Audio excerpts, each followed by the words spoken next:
Hello everybody and welcome to the next section in our ethical hacking course.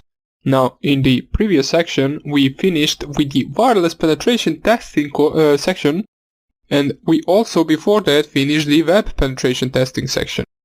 Right now let's see what we can do after we actually exploit the network itself. So we saw in the previous section how we can exploit the network or basically hack a Wi-Fi and get into the local network. Now let's see what we can do once we are in. So this is a special section for a certain attack that probably most of you have heard of. It is one of the most common attacks and one of the most known attacks that there are, and it is called man-in-the-middle attack.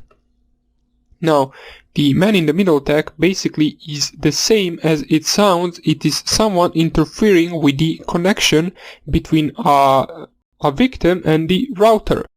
So, let me just explain to you before I explain the attack itself. We need to learn something about a certain protocol called ARP protocol and ARP packets. Now, that is a very important thing to learn, since it is the fundamental of the network discovery, and also it is the fundamental of the man-in-the-middle attack. The understanding the protocol itself will also help you understand the attack. So what is the ARP protocol? Well, ARP protocol basically stands for the ARP resolution protocol, and it is one of the most simple ones since it is only used for discovery of MAC addresses. For example, let's see what's my IF config. So my IP address. So my IP address is 192.168.1.4. Now let's say, for example, I wanted to communicate with the router. I would have to communicate with its MAC address first. So what I would do is I would send an ARP packet in order to discover what the MAC address of the router is. So the packet would would be something like this. Who is 192.168.1.1? Tell 192.168.1.4. And then the router would respond to me with the answer, I am 192.168.1.1 and this is my MAC address. And then the process of communication would continue. Now,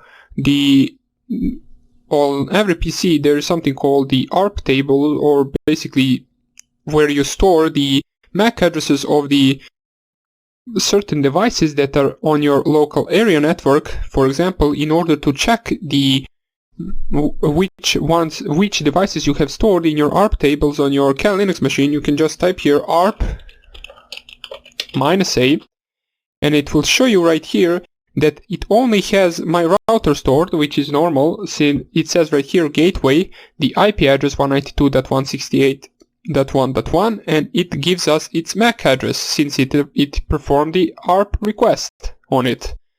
Now, as we can see right here, I, for example, do not have my main PC right here in my ARP tables, so let's actually let me show you how you can do it. So let me just open my command prompt and find out the IP address of my main PC. So you will see the IP address of my main PC is 192.168.1.5. Now, in order for me to communicate with my main PC, I would have to find out the MAC address of it first. Now, we can do that with the ARP request, and ARP request will automatically be performed if I ping my Windows PC. So ping 192.168.1.5 count, and we can specify count 3, and it will ping my main PC 3 times. And now you will see if I run ARP -A again, I will have 2 devices right here. As we can see, I also now have 192.168.1.5, and I also have the MAC address of my Windows PC. We got it since the ICMP request or the ping request actually had to perform the ARP request first in order to find out what is the MAC address of my Windows PC in order to send the ping requests. That is a simple idea behind the ARP request. Now there are 2 things about the ARP. There are ARP requests and ARP responses. ARP requests are basically something you send to a router, for example, as I said, who is, and the ARP reply starts with I am, or that IP address is located at that MAC address. So let me just show you. If we open up our Wireshark, we should be able to see some ARP requests flowing around. Maybe you will understand it better. And after that I will also show you the contents of the ARP request in Escape, which is a Python library. So let me just open first this. And we can filter out ARP at the beginning. So let us just wait for some, or we do not need to wait, let us just ping something. Or no, I need to open a new terminal, since this is terminal for Wireshark. And let us try to ping 192.168.1.5. That will not give us the ARP responses, since we already have... Oh, never mind. But this is not... Okay, so it did give us the ARP responses, even though we had it in the ARP tables. We can have it right here. Let us just close this. This is enough. You can see that the simple concept of the ARP protocol is this. So we send to the broadcast MAC address. So to everyone, we send the question who has 192.168.1.4. Tell 192.168.1.5.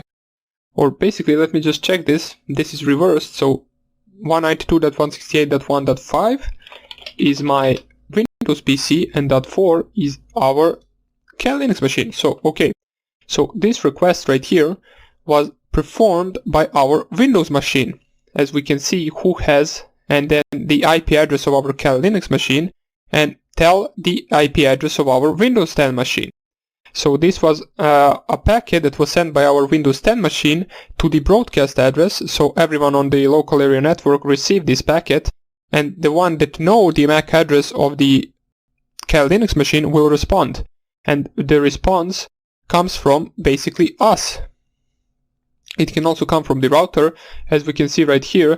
192.168.1.4 is at this MAC address, and this is an ARP response. This is the same thing, just reversed. So here we are asking, as a Cal Linux machine, we are asking who is the Windows 10, and here is the reply, Windows 10 is at this MAC address. So those are just basic concept of the ARP requests and ARP replies.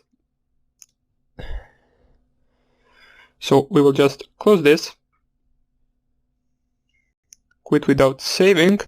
Okay, and now let me show you something else. Let me just enlarge this, so we zoom it in. And if you type here Escape in your Cal Linux, it will open up something, some kind of a Python library.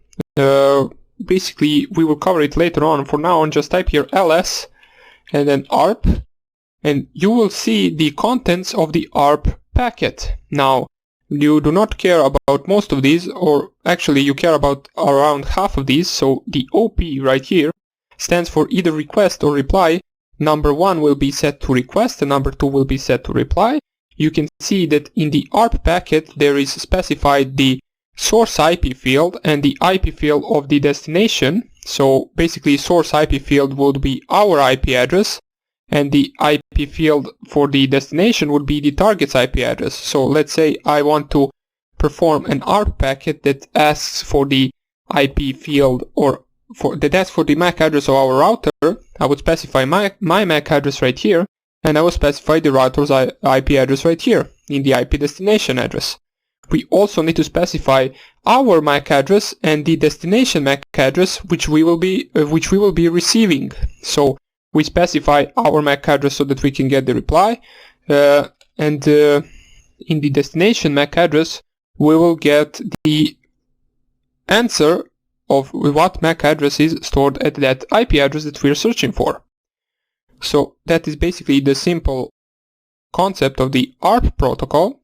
Now you might be asking, let me just close this, you might be asking, why am I showing you all of this?